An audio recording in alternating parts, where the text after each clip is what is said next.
अस्सलाम वालेकुम स्टूडेंट्स, मैं हूं आपका टीचर ज़ुबैर। स्टार्ट करते हैं अपना आज का लेसन। आज हम करने जा रहे हैं एक्सरसाइज 1B का क्वेश्चन नंबर 7।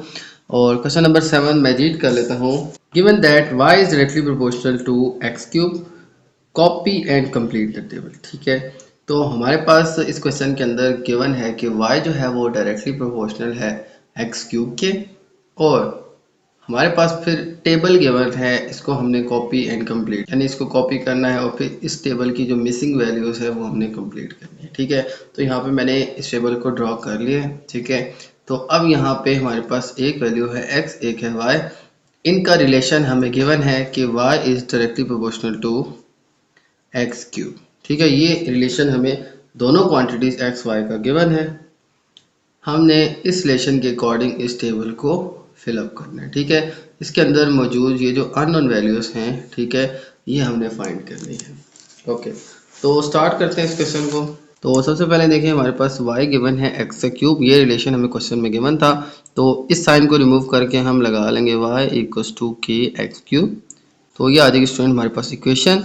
अब यहाँ पे हम क्या करते हैं कि अगर आप देखें इस टेबल में, तो यहाँ पे हमें x और y की दोनों वैल्यूज़ गिवन है। ये वैल्यूज़ पुट करके हम इसके कांस्टेंट की वैल्यू निकाल लेते हैं, यानी k की वैल्यू निकाल लेते हैं। तो k की वैल्यू आ जाएगी तो हमारे पास एक इक्वेशन बन जाएगी। उसके ज़रिए हम फिर ये सारी अननोन वैल्यूज़ फाइंड आउट कर लेंगे। ठीक है, तो हमें इस कॉलम के अंदर x और y दोनों की वैल्यूज़ गिवन है। यही वैल्यूज़ मैं इस इक्वेशन में पुट करके कांस्टेंट की वैल्यू निकालता हूँ, फिर इसकी इक्वेशन बना लेते हैं। ठीक है, तो आ जाएगा हमारे पास y हमारे पास गिवन है 648, आ जाएगा हमारे पास 648 इक्वल्स टू के, और x का क्यूब यानी कि हमारे पास है 6 का क्यूब। x यहाँ पे क्या गिवन है 6, तो आ जाएगा 6 का क्यूब। ओके, इसके बाद आ जाएगा हमारे पास 648 इक्वल्स टू के, और 6 का क्यूब आ जाएगा हमारे पास 6 इंटू 6 इंटू 6। इसको 3 टाइम लिख के आप मल्टीप्लाई कर लें। 6 6 36 एंड 36 6 216। तो ये आ जाएगा स्टूडेंट हमारे पास 6 का क्यूब 216 के। अब k की वैल्यू फाइंड करनी है। ये जो 216 है ये इक्वल्स टू की लेफ्ट साइड पे जाके डिवाइड हो जाएगा। तो 648 डिवाइड बाई 216, तो इनकी कटिंग कर लेते हैं। 2 1 2 एंड देन 0 एंड देन 2 8 16। ठीक है, जब दो वैल्यूज़ हम इकट्ठी यूज़ करेंगे डिवाइड में, ठीक है, तो पहले 0 ऐड करेंगे एंड देन 2 8 16, 2 1 2 फिर 0 फिर 2 8 16, फिर यहाँ पे आ जाएगा 2 3 6 एंड 2 2 4 एंड 2 4 8। मज़ीद आगे देखें तो यहाँ पे मज़ीद कटिंग हो रही है। 2 5 10 एंड 2 4 8, और यहाँ पे 2 1 2 2 6 12 2 2 4, और फिर मज़ीद कटिंग हो रही है 2 2 4 एंड 2 7 14। ठीक है, और यहाँ पे हमारे पास फिर 2 8 16 2 1 2, और फिर यहाँ पे देखिए 27 1 27 27 3 81। ये मैंने डायरेक्टली 27 से इसकी कटिंग कर लिया। तो यहाँ पे इन दोनों को डायरेक्टली आप कैलकुलेटर से डिवाइड कर लें या इस तरह से कटिंग करके इसको सॉल्व कर लें, तो k की वैल्यू आ जाएगी हमारे पास 3। ठीक है, तो 3 इक्वल्स टू k, यहाँ पे हमारे पास जस्ट रह जाएगा 3। ठीक है, तो ये आ जाएगी स्टूडेंट हमारे पास k यानी कांस्टेंट की वैल्यू। अब यहाँ पे कांस्टेंट की वैल्यू यानी k की वैल्यू हम पुट करेंगे 3, तो y equals to 3x cube. यहाँ पे y इक्वल्स टू k की जगह 3 पुट कर दें, तो आ जाएगा y equals to k x cube, यानी कि 3x क्यूब। k की वैल्यू क्या आ गई थी 3। ये इक्वेशन आ जाएगी स्टूडेंट हमारे पास इस टेबल की। ओके, अब हम क्या करेंगे, इस इक्वेशन को यूज़ करते हुए हम इन सब की वैल्यूज़ फाइंड कर लेंगे। जो भी वैल्यूज़ हमारे पास मिसिंग है ये हम फाइंड कर लेंगे। ओके, तो सबसे पहले इसके a पार्ट के अंदर हमारे पास x3 है, हमने y फाइंड करना है। इक्वेशन है हमारे पास y equals to 3x cube. ठीक है, y इक्वल्स टू 3 और x की वैल्यू हमें गिवन है 3, और 3 का क्यूब आ जाएगा। 3 का क्यूब क्या आ जाएगा 3 इंटू 3 इंटू 3, 3 3 9 9 3 27। ठीक है, 3 का क्यूब क्या आ जाएगा 27। y equals to 3 into 27। ठीक है, 27 को फिर 3 से मल्टीप्लाई कर देंगे तो y इक्वल्स टू 81 हमारे पास इसका आंसर है। ठीक है, तो ये आ जाएगा स्टूडेंट हमारे पास इसका पार्ट है, जिसमें हम x की वैल्यू पुट करेंगे, इसका क्यूब लेंगे, फिर 3 से मल्टीप्लाई करेंगे तो y की वैल्यू हमारे पास आ जाएगी। ठीक है, ओके, अब चलते हैं इसके b पार्ट की तरफ। b पार्ट के अंदर हमें x की वैल्यू गिवन है 4, हमने y की वैल्यू फाइंड की, तो y equals to 3x cube, ये हमारे पास इक्वेशन है। तो y इक्वल्स टू 3, x की वैल्यू हमारे पास गिवन है 4, 4 का क्यूब आ जाएगा। ओके, तो अब हमने x की वैल्यू 4 पुट कर ली है, 4 का हमने क्यूब लेना है। तो देखें ये हमारे पास x की वैल्यू गिवन थी क्वेश्चन के अंदर, हमने y की वैल्यू फाइंड करनी है। तो यहाँ पे मैंने x की जगह 4 पुट कर दिया। अब हम क्या करेंगे, 4 का क्यूब ले लेंगे। 4 का क्यूब कैसे आ जाएगा, 4 को हम 3 टाइम लिख के मल्टीप्लाई कर लेंगे, 4 इंटू 4 इंटू 4, 4 4 द 16 एंड 16 4 द 64। ठीक है, तो हमारे पास आ जाएगा students 64। Okay, y equals to 3 into 64। अब 64 को 3 से मल्टीप्लाई करेंगे तो y इक्वल्स टू 4 3 द 12, 2 एंड 1 कैरी, 6 3 द 18 एंड 1 19। ठीक है, तो 192 आ जाएगा स्टूडेंट हमारे पास इसका आंसर। ठीक है, तो y की वैल्यू क्या आ जाएगी हमारे पास 192। ओके, ये था इसका स्टूडेंट बी पार्ट। अब चलते हैं इसके सी पार्ट की तरफ। ओके, अब देखें तो हमारे पास सी पार्ट के अंदर यहाँ पे 375 y की वैल्यू गिवन है, हमने x की वैल्यू फाइंड करनी है। तो y equals to 3x cube, ये हमारे पास इक्वेशन है। y की वैल्यू हमें क्या गिवन है 375, तो y की जगह पुट कर लेंगे 375 इक्वल्स टू 3, x की वैल्यू हमने फाइंड करनी है, तो ये x एज इट इज आ जाएगा x क्यूब। अब यहाँ पे x की वैल्यू फाइंड करनी है, x के साथ 3 मल्टीप्लाई हो रहा है, ये इक्वल्स टू की लेफ्ट साइड पे आके डिवाइड हो जाएगा, 375 divide by 3 equals to x cube. Okay, अब इनकी कटिंग कर लेते हैं, 3 1 द 3, 3 1 द 3, 3 2 द 6 एंड 3 5 द 15 आ जाएगा हमारे पास 125 इक्वल्स टू x का क्यूब। ओके, अब x की वैल्यू फाइंड करनी है, तो x के ऊपर जो क्यूब है इसको ख़त्म करने के लिए हम दोनों तरफ क्यूब रूट ले लेंगे। ठीक है, तो by taking cube root on both side. ठीक है, तो दोनों तरफ हम क्या कर लेंगे क्यूब रूट ले लेंगे। यहाँ पे आ जाएगा 125 का क्यूब रूट आ जाएगा और दूसरी तरफ आ जाएगा हमारे पास x क्यूब का क्यूब रूट। ठीक है, तो अब यहाँ पे क्यूब जो है वो क्यूब रूट से कट जाएगा। ठीक है, दोनों तरफ मैंने यहाँ पे क्यूब रूट ले लिए, तो दोनों तरफ क्यूब रूट लेने से यहाँ पे x के ऊपर जो क्यूब है ये कट जाएगा, तो आ जाएगा हमारे पास x, और 125 का क्यूब रूट जो है वो आ जाएगा हमारे पास 5। ये कैसे आएगा, देखें 125 जो है ये इसके अगर फैक्टर बनाएं तो आ जाएगा 125 के 5 2 the 10, 5 5 the 25, 5 5 the 25 and 5 1 the 5, ये आ जाता है हमारे पास 5 का क्यूब। 5 का क्यूब जो है इसका हम क्यूब रूट लें तो ये कट जाएगा, हमारे पास जस्ट 5 आ जाएगा। ठीक है, तो 125 का क्यूब रूट क्या आ जाएगा 5, ये आप डायरेक्टली कैलकुलेटर से भी कर सकते हैं। ये आ जाएगी स्टूडेंट हमारे पास x की वैल्यू इसके सी पार्ट के अंदर। इसके बाद चलते हैं हम डी पार्ट की तरफ। तो अब डी पार्ट के अंदर हमें y की वैल्यू गिवन है 1029। अब हमने x की वैल्यू फाइंड करनी है। ठीक है, तो इस पार्ट के अंदर हमारे पास देखें y की वैल्यू गिवन है, y equals to 3x cube था, y की वैल्यू हमें गिवन है 1029 इक्वल्स टू 3x क्यूब। अब सेम इस क्वेश्चन की तरह हमने इसको सॉल्व करना है। पहले 3 इक्वल्स टू की लेफ्ट साइड पे आके डिवाइड हो जाएगा, क्योंकि हमने x की वैल्यू फाइंड करनी है, ये इस साइड पे आके डिवाइड हो जाएगा, 1029 divide by 3 equals to x cube. ये आ जाएगी स्टूडेंट हमारे पास वैल्यू। ओके, इसके बाद देखें तो इन दोनों को डिवाइड करें तो 3 1 द 3, 3 3 द 9, 3 4 द 12, 3 3 द 9, तो आ जाएगा स्टूडेंट हमारे पास 343 इक्वल्स टू x का क्यूब। ओके, अब यहाँ पे भी सेम x की वैल्यू फाइंड करनी है, तो इसके लिए हमने दोनों तरफ क्यूब रूट लेना है, तो हम लिख लेंगे बाय टेकिंग क्यूब रूट, ठीक है, ऑन बोथ साइड्स। ठीक है, तो अब यहाँ पे दोनों तरफ क्यूब रूट ले लेते हैं। एक तरफ आ जाएगा क्यूब रूट ऑफ 343 और दूसरी तरफ आ जाएगा हमारे पास cube root of x cube, तो ये यहाँ पे क्यूब रूट से कट जाएगा और 343 का जो क्यूब रूट है वो आ जाएगा हमारे पास 7। ठीक है, तो यहाँ पे आ जाएगा x और 343 का क्यूब रूट जो है वो हमारे पास आ जाएगा 7। ठीक है, देखिए 343 के अगर फैक्टर्स बनाएं तो 7 4 द 28, ठीक है, और 7 9 द 63, फिर 7 7 द 49 एंड देन 7 1 द 7,